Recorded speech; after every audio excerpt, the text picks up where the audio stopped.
नमस्कार साथियों, आपका स्वागत है हमारे YouTube चैनल संदेश महल में। मैं आपके साथ जेपी रावत। आज फिर हाजिर हैं आपके साथ एक बेहद खास खबर के साथ। कौन वंचित होना चाहेगा इससे?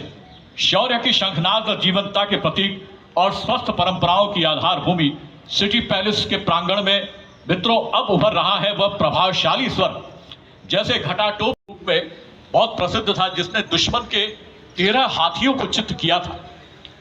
मुगल शासक अकबर ये अक्सर सोचा करते थे कि उन्हें केवल मेवाड़ को जीतने के लिए 2 को नियंत्रण में करना है, महाराणा प्रताप और राम प्रसाद हाथी। उन्होंने 14 महावतों के साथ 7 हाथियों का एक दल राम प्रसाद हाथी के नियंत्रण के लिए भेजा। राम प्रसाद हाथी को उन्होंने अपने नियंत्रण में तो कर लिया। जब वो मुगल सेना में राम प्रसाद हाथी को ले जाया गया और अकबर ने उनका नाम पीर प्रसाद रखा, लेकिन देखिए किस तरह से वो हाथी भी मेवाड़ की मातृभूमि के प्रति अपने कर्तव्य को समझता है। उसे जब वहां मुगल सेना ने भोजन दिया तो उस हाथी ने भोजन ग्रहण नहीं किया। 18 दिन तक वह हाथी बिना भोजन के रहा और आखिर में उसके प्राण न्यौछावर हो गए। तब अकबर ने एक बात कही थी, उस बात को सुनिएगा। तब उसने ये कहा था कि जब मैं महाराणा प्रताप के हाथी को नहीं झुका सकता तो महाराणा प्रताप को कैसे झुका सकता हूं। मेवाड़ में यही एक अद्भुत योगदान है।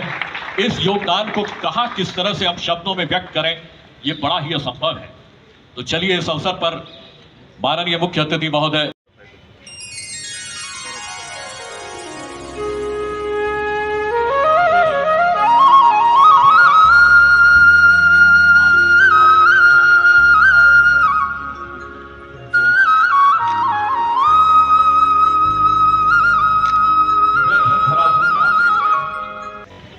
ये हाथी अगर वास्तव में एक दीवार है, लगभग 6 फुट ऊंची ये दीवार, और जिस पर उस बार हाथी जब अपने अगले पैर को जहां रख देते हैं तो कहते हैं उस समय उनकी क्षमताओं का परीक्षण होता है।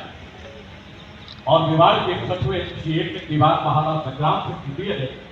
अपने शासनकाल में जिन इस महात्मा संरचना जो देख रहे हाथी अगड़ के रूप में जिसका निर्माण कराया था, और वर्तमान में महाराणा मेवाड़ चैरिटेबल फाउंडेशन उदयपुर के न्यासी महाराज कुमार साहिब श्रीनाथ सिंह मेवाड़ के निर्देशन में 2024 के अगस्त माह के साथ कुछ समय हमको भी रहने का मौका मिला। मैं सोचता हूँ कि उनके ही कारण से आज ये उदयपुर का टूरिज्म जो आज आगे आया ना, अगर इसकी जड़ में कोई है तो उनकी शुरुआत करने वाले वो व्यक्ति थे, जिसकी शुरुआत करने के बाद ये उदयपुर टूरिस्ट का एक हब बनकर के आज आप कई बार देखते हैं ना, हम विश्व में 3रे नंबर पर, 5वें नंबर पर, 4थे नंबर पर, ये केवल और केवल प्रकृति की सुंदरता से नहीं आते हैं, हमारे अतीत के इतिहास के कारण से आते हैं। मैं सोचता हूँ कि आपने भी हाथी के बारे में कहा, हम तो जितना पढ़े उतना ही जानते हैं। मैं जानता हूं कि एक चेतक जैसा घोड़ा भी स्वामी भक्ति का क्या परिचय दे सकता है, दुनिया में कोई उदाहरण नहीं मिलेगा। 3 टांग का होने के बाद भी अपने स्वामी को सुरक्षित निकाल कर जब तक नहीं ले गया तब तक प्राण अंत नहीं। और मैं सोचता हूँ आप क्या बात करते हो, जब महाराणा ने चेतक की गर्दन को पकड़ करके फूट फूट के रो रहे थे, इसका मतलब हम कितना प्यार करते हैं उसका, जो हमें उस जीत की ओर ले जाता है। तो वास्तव में हमारा इतिहास तो बहुत ही देदीप्यमान है। मैं सोचता हूँ कि अब मेवाड़ इस राजघराने के प्रति बप्परावल से लेकर अब तक जितने राजवंश के लोग हुए हैं, उन्होंने देश और धर्म के लिए ही जीकर यह इतिहास बनाया।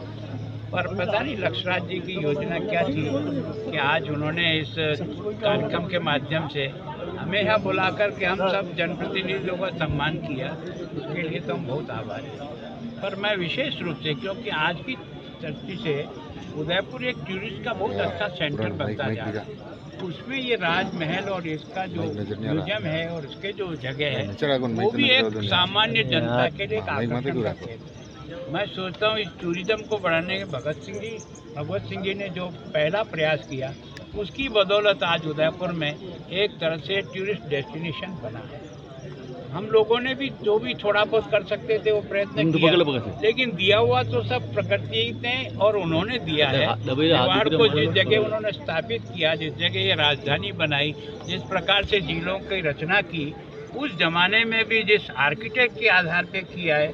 आपने देखा राजसमंद की पाल के नीचे कितना भी आप खोदो पानी की एक बूंद नहीं आती। जयसमंद इतनी छोटी सी पाल है, ये कितना बड़ा पानी का संग्रह कर दिया। और यहाँ की जो झीलें हैं ये वास्तव में उदयपुर की सुंदरता को भी बढ़ाती है और हमें ये बताती है कि अगर कुछ काम करो तो भविष्य की पीढ़ी के लिए करो, ताकि वो इस बात को याद रखे कुछ क्या। तो वास्तव में आज इस कार्यक्रम के माध्यम से हाथियों के जिसके कारण से गजराज को हम सब लोग अपने घर में रखते हैं, अपने घर में भी कोई न कोई लगाते हैं, क्योंकि अपन इसको गणेश जी का ही एक अवतार मान करके इसको बहुत ही सुकनी मानते हैं। तो मैं सोचता हूँ कि उन्होंने इस व्यवस्था को किया, उनका बहुत बहुत धन्यवाद। आपने काफ़ी